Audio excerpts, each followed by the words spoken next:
bird on a tree. I'm just sitting here. I got time. It's clear to see from up here. The world seems small. We can sit together. It's so beautiful, you and me. We meant to be in the great outdoors, forever free.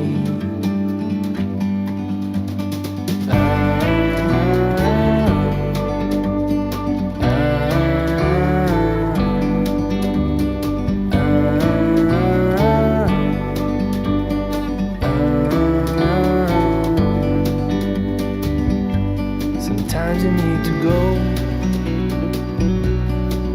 and take a step back to see the truth around you. From a distance you can tell.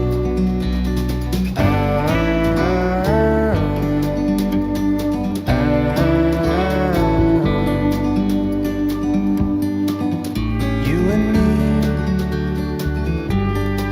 were meant to be in the great outdoors, forever free. You and me, meant to be in the great outdoors, forever free.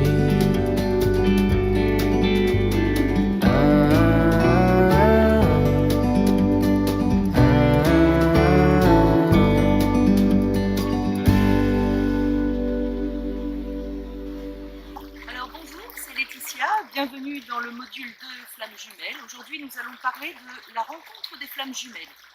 Alors pour vous situer un petit peu, voilà, après notre phase de préparation que vous avez vu dans la vidéo précédente et dans le coaching précédent, vient le moment de la rencontre, le moment que peut-être certains d'entre vous ont déjà vécu. Qu'est-ce que c'est la rencontre des flammes jumelles?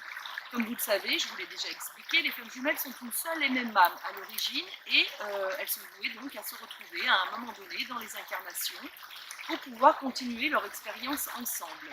Elles vont donc à un moment donné arriver à cette quatrième dimension dont nous avons parlé précédemment, finalement se retrouver.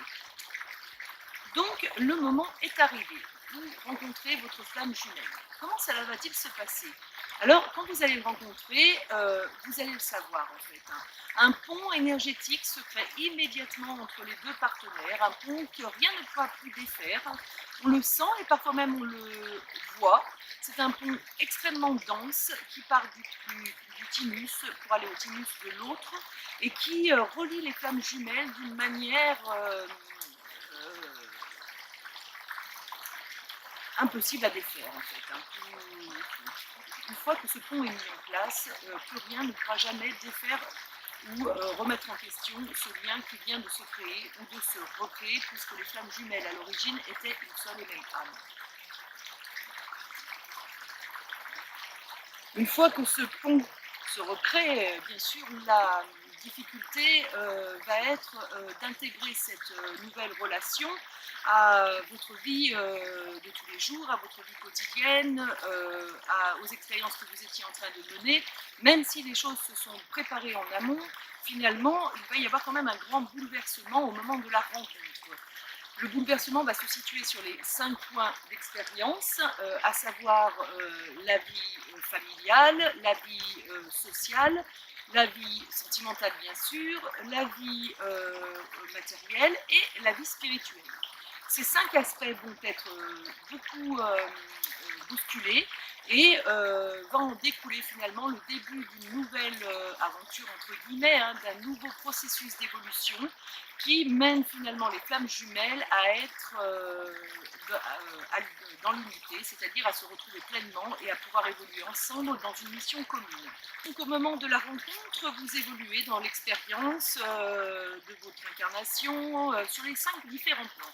Nous allons détailler maintenant les 5 différents plans pour voir un peu comment cela va se produire et ce qui va être bouleversé donc dans votre vie.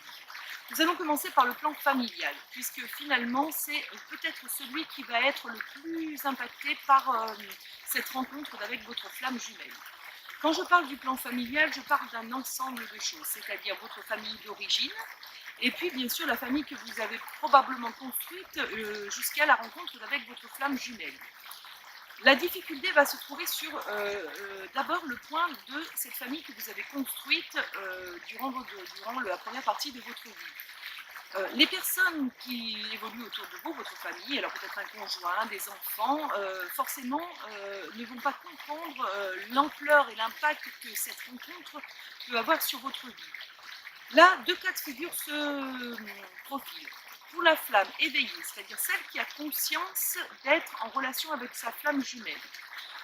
La rencontre va au niveau familial bouleverser les choses, ça c'est évident, mais va les bouleverser d'une manière relativement rapide. C'est-à-dire qu'en fait, dans le sens où elle a conscience dès le départ d'être en lien avec sa flamme jumelle, elle ira immédiatement mettre un terme à toute relation sentimentale et tentera de faire comprendre relativement rapidement à son entourage l'impact que cette relation a sur elle et le fait qu'elle désire vivre cette relation parce que quelque part, elle ne peut pas faire autrement. Pour la femme qui n'est pas éveillée, les difficultés seront plus grandes au niveau familial, puisque elle se retrouve dans une situation mêlée de culpabilité, de peur de décevoir, de peur de ne plus être aimée, et en conséquence, le fait de bouleverser son environnement familial va être pour cette flamme-là beaucoup plus compliqué. Alors en effet, elle va au départ souhaiter vivre cette relation le plus cachée possible, ce qui bien sûr à long terme n'est absolument pas possible parce que les synchronicités se mettent en place, les choses vont rapidement se dévoiler et elle se retrouvera face à une situation où elle aura à gérer tout un tas de blessures qui vont bien sûr remonter à la surface, puisque n'oublions pas quand même que la rencontre avec la flamme jumelle est aussi une rencontre qui permet un nettoyage karmique, nettoyage transgénérationnel et bien sûr nettoyage des accords de cette vie, de cette incarnation qui vont permettre une forme de pureté pour aller vers la fusion. Donc pour la flamme qui n'est pas éveillée, va s'en suivre une forme de bouleversement très dense avec des allers-retours constants. J'accepte cette relation, j'ai conscience quelque part que l'autre m'est indispensable, mais au final je m'éloigne, j'ai peur de décevoir mon entourage, je suis dans une forme d'incertitude et j'avance et je recule à chaque difficulté. Alors, pour la flamme qui est éveillée, vous imaginez bien que ce processus est très difficile à appréhender puisqu'elle est dans la certitude que l'histoire doit se vivre et qu'elle ne comprend pas également pourquoi son partenaire ou sa partenaire fait ces allers-retours constants qui la déstabilisent énormément. Au niveau familial, ces difficultés vont durer jusqu'à la phase de séparation, c'est-à-dire que durant toute la phase de rencontre, même si les deux partenaires peuvent vivre une relation au grand jour et donc peuvent s'installer ensemble, commencer à évoluer ensemble et avancer, le contexte familial sera toujours un contexte difficile à gérer puisqu'il nécessite finalement le plus grand nettoyage par rapport à tous les autres aspects. Donc du coup, si vous vivez cette relation et que vous êtes dans la phase de rencontre, qui peut durer plusieurs années, hein, cette phase de rencontre, la rencontre n'est pas forcément l'instant T où vous êtes en présence pour la première fois de votre flamme jumelle. La rencontre, c'est un temps relativement long parfois, durant lequel vous allez vivre différentes expériences qui vous permettent d'être en lien, d'être en rencontre. Donc du coup, cette phase peut durer plusieurs années et donc du coup est souvent faite de va-et-vient, de difficultés et particulièrement de difficultés liées à l'entourage. Donc ne vous inquiétez pas si vous êtes en train de vivre cette relation et si au niveau familial et au niveau de votre entourage proche, vous sentez des résistances, voire des réticences franches, c'est tout à fait normal et voilà, il suffira finalement d'en prendre conscience et pour apprendre à les gérer et pour pouvoir évoluer sereinement dans cette relation. Sentimental, vous êtes souvent déjà en couple quand vous êtes sur le point de rencontrer votre flamme jumelle. Donc, comme je vous l'ai expliqué précédemment, vous êtes en couple, peut-être êtes-vous en couple de contrat d'âme, donc du coup vous avez certainement fondé une famille, eu des enfants. Peut-être êtes-vous en couple d'âme-sœur, ce qui est un peu différent, puisque du coup vous êtes en lien avec quelqu'un qui vous tient particulièrement à cœur et à qui vous ressemblez et qui vous ressemble et avec qui vous avez vécu de nombreuses expériences qui vous ont permis d'évoluer. Donc ces deux cas de figure sont bien sûr possibles. Ou bien vous étiez en attente et donc vous êtes resté célibataire, ce qui finalement est le meilleur cas de figure. Alors pour le cas où vous étiez en couple avec une personne qui est en contrat d'âme, alors là, qu'est-ce qu'un contrat d'âme? Le contrat d'âme est une relation amoureuse qui sous-entend une différence de dimension entre les deux partenaires. Vous êtes certainement le partenaire le plus évolué, votre compagnon de vie est certainement beaucoup moins évolué que vous. Il sera ou elle sera sur une dimension plutôt matière, donc première ou deuxième, et évoluera dans un contexte où l'avoir est primordial, au détriment de l'être bien sûr. Donc du coup, le jour où viendra s'installer cette relation de flamme jumelle, le bouleversement pour votre partenaire sera tel qu'il aura l'impression d'avoir été lésé ou d'avoir fait des choses pour vous en entendant quelque chose en retour et puis bien sûr d'avoir l'impression de perdre finalement, d'avoir perdu son temps ou de s'être fait avoir. Cette relation induira donc du coup une séparation, puisqu'il y aura séparation, relativement brutale pour le partenaire le moins évolué, pour vous aussi également, mais il faut s'attendre à ce moment-là à avoir une rupture plutôt houleuse, avec souvent des partis pris, des complications et une expérience qui sera relativement douloureuse. Donc il y a des techniques bien sûr pour vous accompagner dans la fin de cette relation contrat d'âme. Je vous invite à me contacter si vous souhaitez être accompagné dans ce cadre-là. En ce qui concerne la relation avec une âme sœur, si vous étiez en couple avec une âme sœur, c'est un petit peu différent parce qu'il y a une forme de consensus en fait entre vous, donc vous êtes souvent très en lien, un fort lien d'amitié d'ailleurs généralement, qui peut être pris pour de l'amour lorsqu'on n'a pas encore rencontré sa flamme jumelle et qui du coup va vous amener à être en grande difficulté de séparation parce que vous aurez l'impression finalement d'abandonner quelqu'un qui vous ressemble énormément. Donc là, le seul conseil que je peux vous donner, c'est celui-là. C'est-à-dire qu'un lien d'âme-sœur peut se manifester sous différentes formes. Il n'est pas obligatoirement manifesté sous la forme d'une relation amoureuse. Il peut aussi l'être sous la forme d'une relation amicale.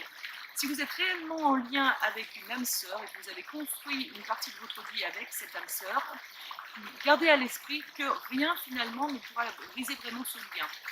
Et ce lien sera plutôt voué à se modifier pour atteindre une forme d'amitié, une amitié relativement forte d'ailleurs, qui vous amènera à la sérénité. Donc dans ce cas-là, n'ayez pas peur, je vous conseille d'essayer d'être le plus honnête possible avec votre partenaire et bien sûr, vous pouvez aussi me contacter si vous avez besoin d'être accompagné dans ce sens-là. Alors au niveau social, c'est-à-dire dans vos relations amicales et vos relations avec les autres en général, là aussi un bouleversement se profile, puisque le fait d'entrer en contact avec sa flamme jumelle va forcément vous éloigner quelque temps de votre contexte social habituel. C'est-à-dire qu'au moment de la rencontre et durant toute cette période de rencontre, vous allez probablement être un petit peu, entre guillemets, focalisé sur cette relation flamme jumelle, puisque tant que nous n'avons pas atteint la phase de réunion, la relation prend beaucoup de place. D'autant plus que généralement, vu de l'extérieur, c'est une relation qui peut paraître pour bon nombre de vos amis et de vos connaissances, une relation un peu hors norme. Pourquoi? Parce que tout simplement, généralement, entre les flammes jumelles, il y a de grandes différences d'âge, de grandes différences sociales et forcément, dans le contexte des accords de société où on doit être avec quelqu'un qui nous est plutôt semblable, ces genres de relations dérangent énormément. Il va falloir quelque part vous battre pour vous faire accepter. Alors, ce n'est pas forcément d'ailleurs la meilleure solution de vous battre, il suffit simplement de rester vous-même. Vous accepteront les personnes qui vous aiment réellement, les autres finalement s'éloigneront, mais est-ce que c'est pas plus mal finalement, puisque ça contribue au nettoyage qui doit se faire autour de vous par rapport à la phase de réunion dont nous parlerons dans une prochaine vidéo. Alors, l'aspect matériel, j'ai envie de dire, sera bousculé sur différents aspects. Le premier aspect est l'aspect matériel pur, c'est-à-dire l'argent, hein, tout simplement parce que nombre de choses vont être remises en question. Bien sûr, s'il y a séparation, s'il y a divorce, les choses devront être rééquilibrées et s'en suivra donc après cette rencontre s'en suivra un certain laps de temps durant lequel il y aura un léger déséquilibre au niveau financier. Rassurez-vous, ça devrait s'arranger normalement dans les temps qui suivent la rencontre. Par contre, au niveau du travail en lui-même, il faut toujours garder à l'esprit que les flammes jumelles, lorsqu'elles se rencontrent, ont quand même une mission commune, une mission qui est relativement importante, voire primordiale, puisqu'elles ont à travailler ensemble à l'évolution du tout.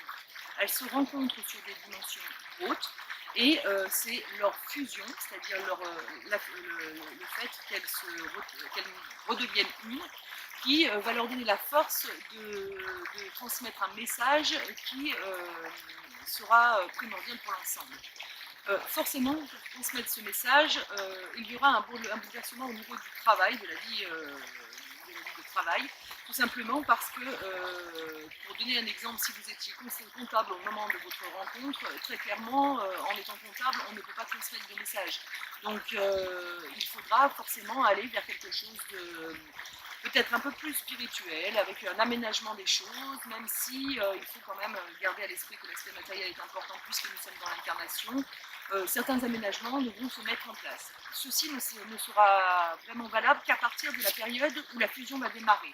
Donc si vous êtes dans la phase de rencontre, pour l'instant, ce moment d'évolution n'est pas encore à l'ordre du jour. Nous en reparlerons quand nous parlerons de la phase de fusion. Et puis enfin, au niveau spirituel. Alors, au niveau spirituel, finalement, c'est là que s'accordent le mieux les flammes jumelles, puisqu'elles sont sur la même dimension, toujours, et qu'elles sont complémentaires. Complémentaires dans le sens où elles s'apportent l'une à l'autre l'expérience de l'une et de l'autre. Donc, cette complémentarité fait qu'elles ont les mêmes valeurs spirituelles, les mêmes ouvertures, les mêmes capacités, les mêmes dons. Et que donc du coup elles vont pouvoir partager ces capacités et ces dons pour s'entraider l'une l'autre et pour continuer d'évoluer encore plus rapidement. Le pouvoir spirituel qui est créé entre deux flammes jumelles qui se rencontrent est un pouvoir extrêmement important. Alors pouvoir dans le sens où possible, il est possible de, hein, pas le pouvoir dans le sens de l'ego. Il est possible de, donc, pour ces flammes jumelles, créer une énergie suffisamment dense pour faire bouger énormément les choses. Elles auront à travailler là-dessus, c'est-à-dire que c'est un phénomène qui ne se mettra pas en place facilement. Il leur faudra du temps pour apprendre à se coordonner, pour apprendre à s'accorder et pour réussir à mettre en place une œuvre, entre guillemets, qui sera bénéfique à la fois pour elles et à la fois pour l'ensemble.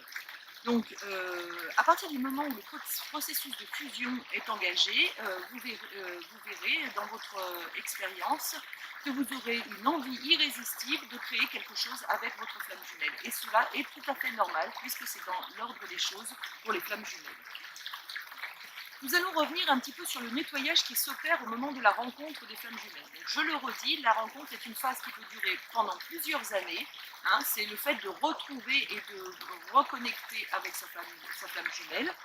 Et donc se met en place forcément un nettoyage au long cours qui durera du coup le temps dont il y aura besoin pour que ce nettoyage soit effectif et qu'il mène à la séparation finalement, puisque la dernière phase du nettoyage est la phase de séparation. Donc en priorité, nous allons parler du nettoyage karmique. Alors vous le savez, le nettoyage karmique est donc forcément lié au karma. Le karma, ce sont toutes les expériences que vous avez vécues durant toutes vos vies et qui vous ont amené aujourd'hui à être qui vous êtes. C'est-à-dire au niveau de votre évolution, quel que soit le domaine dans lequel vous évoluez. Donc vous avez vécu de nombreuses vies. Vous êtes, si vous êtes en phase de rencontre, à la première vie avec votre flamme jumelle. Donc, vous avez évolué d'un côté, elle a évolué de l'autre. Vous avez vécu des expériences, elle a vécu ses expériences. Et ces expériences ont besoin d'être nettoyées et intégrées pour pouvoir fusionner elles aussi. Alors il faut savoir que les expériences karmiques de l'une valent les expériences karmiques de l'autre. Nous avons évolué sur différentes dimensions durant toutes nos incarnations. Votre flamme jumelle a également évolué sur différentes dimensions. Vous n'avez probablement pas expérimenté les mêmes dimensions, c'est même une certitude, puisqu'en fait, en étant une seule et même âme à l'origine, l'une d'entre vous a expérimenté certaines dimensions et l'autre certaines autres, leur expérience devant être finalement complémentaire et commune. Alors, il est possible que vous ayez des expériences ou des souvenirs d'incarnation qui vous reviennent et qui ne soient pas à vous en fait. Donc du coup, vous avez aussi à nettoyer finalement le karmique de votre flamme jumelle. En nettoyant, pour vous, vous nettoyez pour elle. Alors, comment nettoyer le karmique, vous me direz? Eh bien, c'est très simple, en fait, il suffit, enfin c'est très simple, non, ça ne l'est pas, mais il faut être vigilant à ce que vous vivez et aux expériences redondantes qui vous arrivent, qui vous sont arrivées dans votre dernière incarnation. Certaines expériences sont liées à une expérience karmique d'une vie précédente et certaines peurs également. Donc, finalement, en vous attachant à observer vos peurs, vous réussirez probablement à trouver les nœuds karmiques et en les mettant en conscience, tout simplement, vous réussirez à les nettoyer. Le nettoyage karmique n'est pas le nettoyage le plus important à effectuer chez les flammes jumelles, puisqu'en fait, arrivé à une certaine dimension, on a déjà beaucoup épuré le karmique. Donc, ce n'est pas finalement le plus gros travail que vous aurez à faire durant cette expérience. Ensuite, nous allons avoir à nettoyer tout le bagage transgénérationnel, parce que vous êtes arrivé dans une famille et que cette famille, finalement, vous a transmis des accords, et ces accords, parfois, vous empêchent d'évoluer correctement. Je crois que le nettoyage transgénérationnel est par contre un des très gros nettoyages à effectuer à la suite de la rencontre avec sa flamme jumelle. Parce qu'en fait, ce nettoyage transgénérationnel vise à purifier toute une lignée et à avancer du coup de manière beaucoup plus sereine, en ouverture avec l'autre et avec l'entourage familial. Comme je vous l'ai expliqué précédemment, l'entourage familial est très souvent très obtus à cette relation de flamme jumelle, donc il est important d'effectuer ce nettoyage transgénérationnel pour pouvoir libérer la relation et pour pouvoir la vivre sereinement. Alors, comment nettoyer le bagage transgénérationnel? Alors, la première chose à faire, il me semble, ce sera d'aller repérer quels sont les accords qui polluent la famille, en général.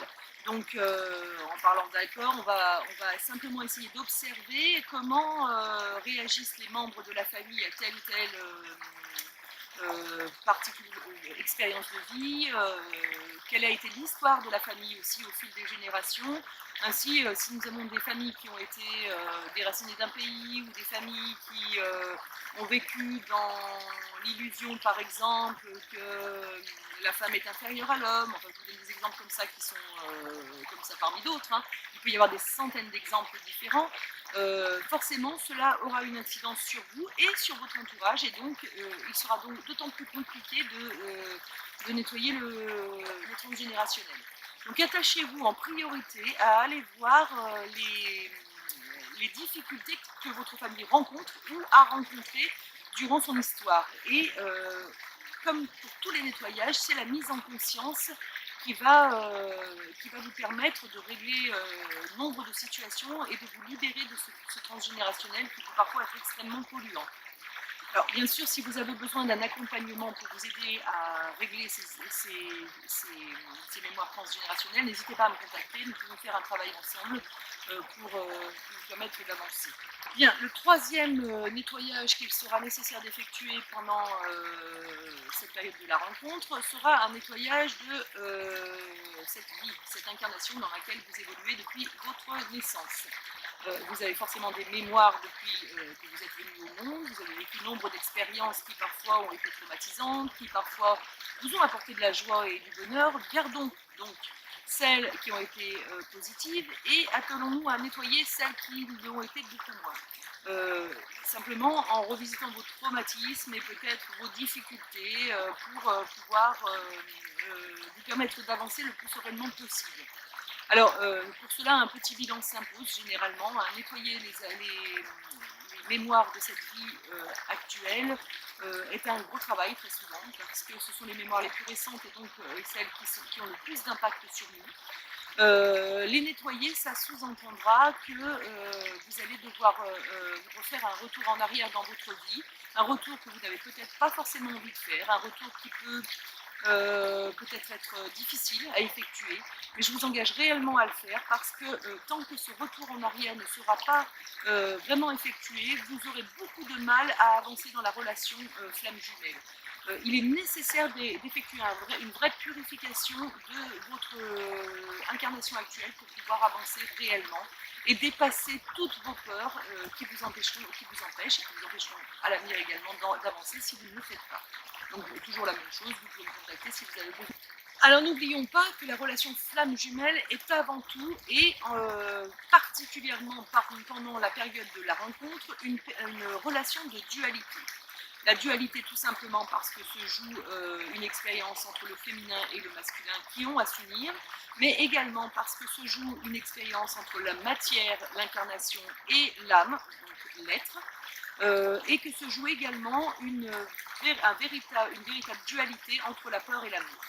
Donc du coup, cette phase de rencontre, quel que soit le temps qu'elle va durer, sera une phase qui vous conduira à constamment être dans la dualité, dans le je veux, je ne veux pas, je suis, je ne suis pas. C'est très... ça fait partie de l'expérience de la rencontre, cette forme de dualité. Le but justement de la relation flamme jumelle au moment de la fusion, ce sera limité. Donc ce sera dépasser cette dualité pour ne faire plus qu'un et avancer ensemble. Sachant que cela est quand même relativement difficile puisque dans l'incarnation, nous sommes quand même plutôt dans des formes d'amour conditionnel. Amour conditionnel, ça sous-entend que nous aimons l'autre parce qu'il nous aime, ou parce qu'il nous apporte telle chose, ou parce que voilà, nous en tirons un bénéfice, quel qu'il soit, que ce soit un bénéfice psychologique ou un bénéfice matériel. Je sais que ça peut être parfois difficile à entendre, mais c'est quand même une grande réalité. Même les relations d'âme-sœur sont des relations d'amour conditionnel. La seule relation qui n'est pas une relation d'amour conditionnel, c'est la relation de flamme jumelle. Mais cette relation d'amour inconditionnel doit se mettre en place. Et cela sous-entend que vous devez effectivement travailler sur le dépassement de vos peurs et sur la capacité à discerner l'amour et la peur. C'est le plus gros travail qui se fait pendant la phase de rencontre. Alors, si vous avez quelques difficultés à comprendre la différence entre l'amour et la peur, je vous mettrai en fiche pour vous accompagner une petite lecture à faire sur justement la difficulté que l'on rencontre entre l'amour et la peur. Je vous invite à le lire, c'est très intéressant.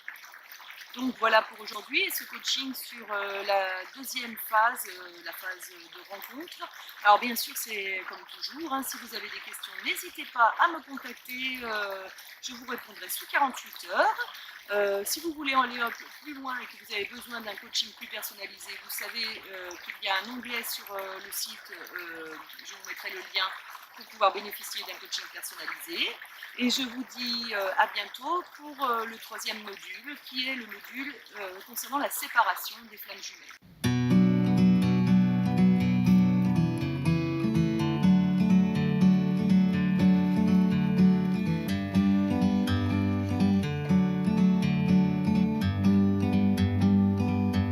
Like a bird on a tree, I'm just sitting here. I got time. It's clear to see from up here. The world seems small. We can sit together. It's so beautiful, you and me. We meant to be in the great outdoors, forever free.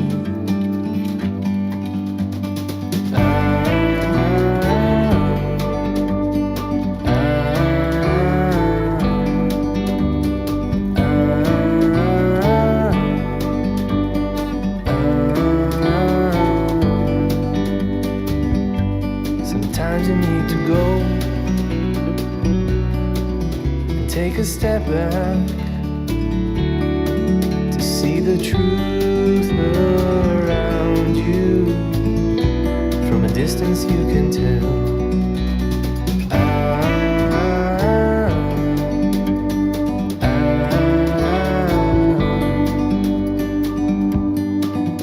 You and me